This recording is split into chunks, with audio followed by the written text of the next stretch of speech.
গুলশান হামলায় জাপানিদের মৃত্যুর ঘটনায় অনেক কাজই থেমেছিল। একইভাবে থেমেছিল মেট্রো রেলের কাজও। ধীরগতি আসলেও বর্তমানে মাঠ পর্যায়ের কাজে ফিরছে জাপানিরা। প্রকল্প এলাকা সহ জাপানি নাগরিকদের ক্ষেত্রে 4 স্তরের ব্যবস্থা রেখেছে সরকার।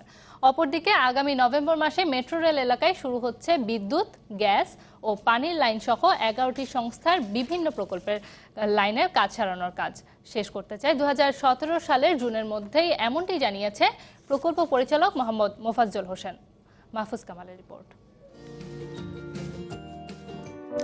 রাজধানীর যানজট কমাতে মেট্রো রেলের স্বপ্ন দীর্ঘদিনের, আর সেই স্বপ্ন বাস্তবায়নে এগিয়ে এসছে জাপান। 22,000 কোটি টাকার প্রকল্পের 16,000 কোটি টাকাই দিচ্ছে দেশটি। মাটি থেকে 13 মিটার উপর দিয়ে তৈরি হবে MRT-6 নামের এই উড়াল রেলপথ, যেটি চালু হলে উত্তরা থেকে মতিঝিল যেতে সময় লাগবে মাত্র 38 মিনিট। মাঝখানে যাত্রী ওঠানামা করতে পারবে 16টি স্টেশনে।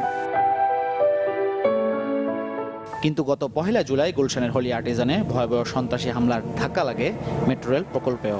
কেননা ওই ঘটনায় নিহত 7 জাপানির 6 জনই ছিলেন মেট্রো রেলের নতুন রুটের পরামর্শক। তাই শঙ্কা ছিল সহযোগিতা অব্যাহত রাখবে তো জাপান। তবে তাদের কর্মীদের বাড়তি নিরাপত্তা দেওয়ার আশ্বাসের পর দূর হয় সব শঙ্কা। নতুন করে শুরু হয় কাজ। এলাকা আমরা অ্যাকচুয়ালি 4 ধরনের নিরাপত্তা ব্যাপারটা নিয়ে কাজ করেছি এবং সেই নিরাপত্তা নিশ্চিত করা হচ্ছে। একটু হলে তাদের অফিস, 2 নম্বর তাদের রেসিডেন্স, 3 নম্বর তাদের সাইড অফিস, 4 নম্বর হলো তারা যখন মুভমেন্ট করে। এখন চলছে ডিপো নির্মাণের কাজ। নভেম্বরে সরানো হবে মেট্রো রেলের সম্ভাব্য রুটের নিচ দিয়ে যাওয়া বিদ্যুৎ, গ্যাস, পানি সহ 11টি সংস্থার লাইন। এটা আমরা নভেম্বরের 1 তারিখ থেকে শুরু করতে চাই। বর্ষা চলে যাবে ততক্ষণে নভেম্বর থেকে, এবং সামনে জুনের মধ্যে আমরা সমস্ত ইউটিলিটি রিলোকেশনের কাজ শেষ করতে চাই। যোগাযোগ বিশেষজ্ঞরা বলছেন, এসব নিত্য প্রয়োজনীয় সেবামূলক ব্যবস্থা অন্যত্র সরাতে গেলে সাময়িক দুর্ভোগে পড়বে নগরবাসী। তাই বিষয়টি জনপ্রতিনিধি ও জনগণকে আগে থেকে অবহিত করা দরকার। সেই সাথে যেসব সংস্থা কাজ করবে তাদেরও থাকতে হবে সহযোগিতার মনোভাব। এই কাজে যদি হাত দেয় তাহলে আপনার এই যে মৌচাক যেই ফ্লাইওভার, মগবাজার ফ্লাইওভারের যেই অবস্থা, দুরবস্থায় গেছে ইউটিলিটি সার্ভিস নিয়ে পড়ার সম্ভাবনা আছে। যে এনভায়রনমেন্টাল ইস্যুটাকে আপনার অবশ্যই ভালো করে অ্যাড্রেস করতে হবে।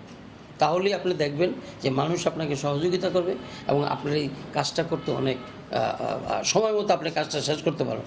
আমাদের তো সবচেয়ে বড় যেই মানে আমি বলবো যে দুঃখজনকভাবে যে ব্যর্থতা, সেটি হলো আমরা কোনো প্রজেক্টই কিন্তু শিডিউল টাইমে আমরা শেষ করতে পারি না।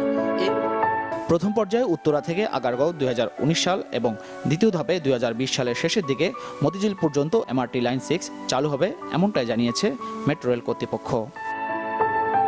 মাহফুজ কামাল, চ্যানেল 24, ঢাকা।